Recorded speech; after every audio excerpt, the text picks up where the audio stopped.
Would you rather dream beyond what exists or build something that no one believes in? In the 1800s, when women were told that their purpose was to embroider, not engineer, one woman looked at a machine made of gears and levers and saw the future of computers. Her name was Ada Lovelace.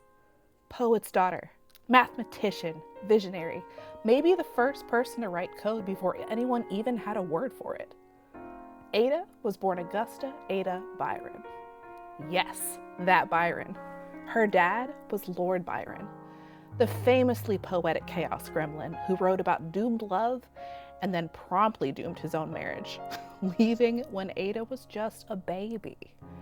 Her mom, Anne Isabella, had no patience for that kind of drama. She decided that romance was a mental illness best treated with geometry. So, Ada grew up surrounded by chalk dust, not corsets. While other girls learned to dance, she learned calculus. She called herself an analyst and a metaphysician. Translation, she believed that numbers could sing, and she was not wrong. At 17, she met Charles Babbage. Think Victorian Steve Jobs, if Steve Jobs wore velvet and talked about math at parties. Babbage was building the difference engine, a mechanical calculator made entirely of gears. Everyone thought he was out of his mind. Most people saw a pile of metal. Ada saw choreography, logic and art moving together like clockwork. Years later, Babbage started designing a bigger, smarter engine called the analytical engine. It could do, in theory, any kind of calculation imaginable if you gave it instructions.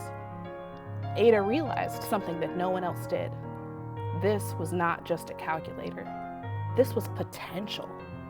Though the analytical engine was never built in her or Babbage's lifetime, the concept alone excited Ada. Fast forward, Luigi Menabrea, an Italian mathematician, publishes a paper on Babbage's invention, and Babbage asked Ada to translate it. She did, and then she casually added in her own notes. 7 in total, A through G. And those notes, they were not just footnotes, they were a blueprint for the digital age. She described how the machine could take a series of instructions, loop them, and make decisions. Basically the world's first algorithm. Note G is her seminal work. It contains a step-by-step method for calculating a complex system of numbers, known as Bernoulli numbers, using the analytical engine. This is widely considered to be the first published computer program, 100 years before anyone had electricity, let alone Wi-Fi. But the Victorians didn't get it. They called her the enchantress of numbers, which sounds empowering until you realize it's 1843 for cute hobby, dear. She saw a machine that could write music, draw art, even mimic thought. Everyone else saw a glorified calculator. Ada died young, 36, same age as her father. Her work gathered dust in archives while the world caught up. A century later, when the first real computers were built, engineers opened her old notes and went, wait, she already did this. And now her name lives everywhere. Software, college buildings, a programming language called Ada. She dreamed something that no one understood, and eventually the world caught up. She once wrote that imagination was the discovering faculty of science, that to build the future, you had to dream it first.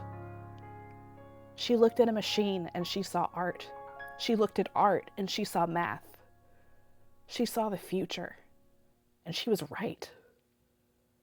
So, would you rather dream beyond what exists or build something that no one believes in?